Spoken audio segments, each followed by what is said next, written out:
very good morning to all our listeners. Hope you had a great evening. A quick recap then of the morning's main events, and we've seen a bit of a reversal of some of the aggressive moves from yesterday.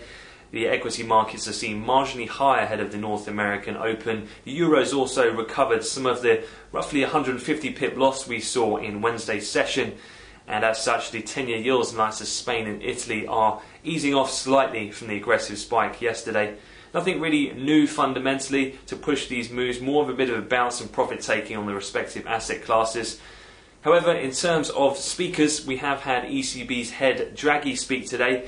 He's commented that a fiscal banking union may be the way forward to clarify the vision of the euro.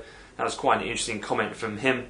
And elsewhere in terms of economic data, a couple of GDP points from India came in weaker than expected in the early trading hours. However, the Swiss GDP did excel itself and came in much higher than expected. In terms of German unemployment rate, that came in 0.1 lower than expected, but didn't really prove to be too much of a market mover.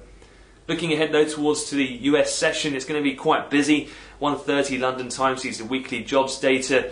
We will also have the GDP release. This is the second reading from the US, and the mean estimate from economists is that we will see a downward revision today to 1.9% against the first reading of 2.2%.